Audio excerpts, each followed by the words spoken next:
A couple of days ago, I made a video talking about the just announced Zino Mini Pro, a sub 250 gram drone that has so many features packed into it, it almost seems too good to be true. And there's certainly a lot of skepticism online about whether manufacturers Hubsan are going to be able to deliver with what they're offering here.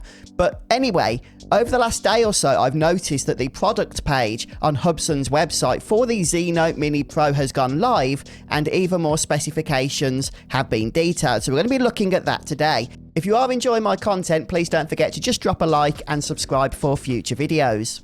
This is the product page then for the Zino Mini Pro, and I thought what would be a little bit more fun is if we go ahead and compare it side by side to the specifications of the DJI Mini 2, since clearly this drone is being targeted for the same pilot, the same audience as the Mini 2. Now, of course, the Mini 2 is a fully realised drone that's been brought to market. You can buy it today. The Zino Mini Pro has not. We don't yet have a release date. We don't have a price. We don't even know if this thing is being manufactured right now. But the fact that this product page is now up and available, maybe it's a little bit further into development than perhaps we initially thought.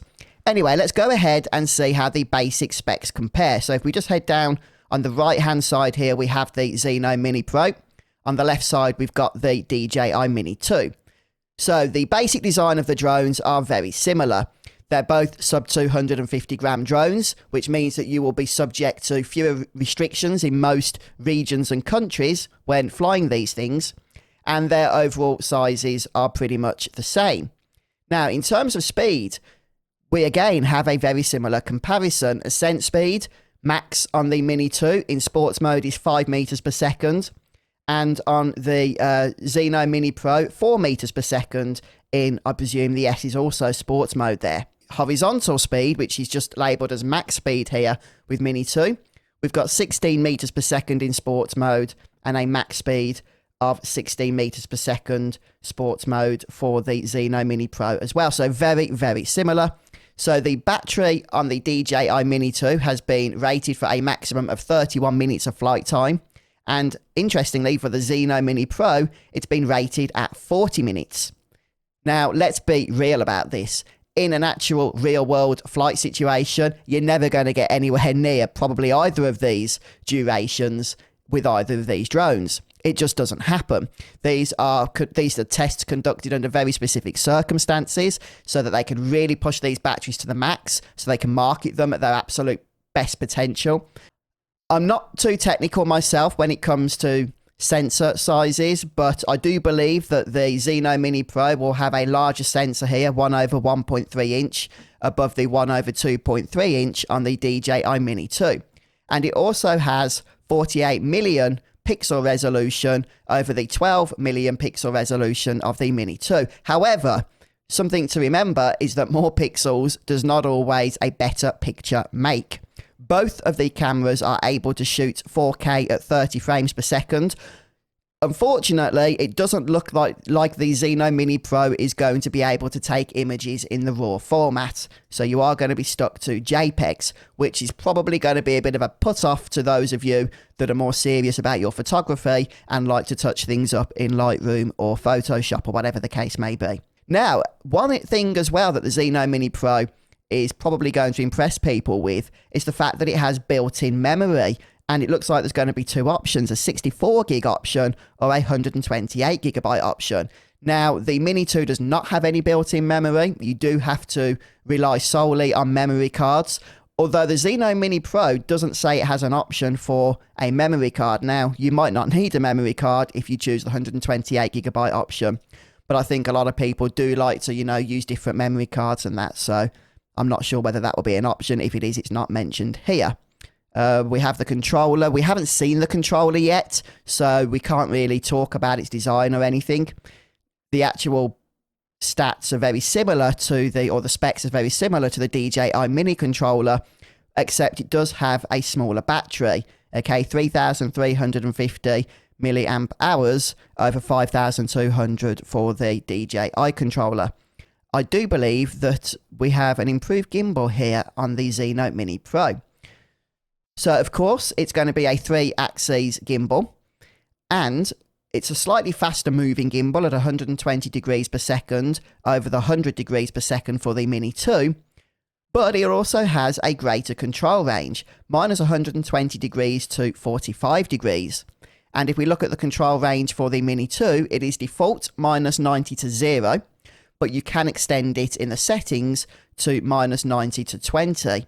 In either case, the gimbal for the Zino Mini Pro is going to give you far more flexibility with how great of an angle you want for the shots you want to take. And 45 degrees, that's pretty crazy. You know, you could really point that thing up towards the sky by the sounds of it.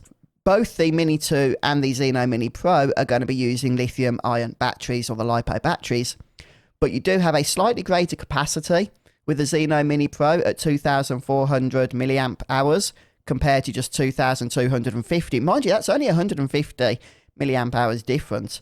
I guess there's other tech in this battery that means that it's going to really be able to push this additional technology in the drone for longer, so that we get that longer flight time.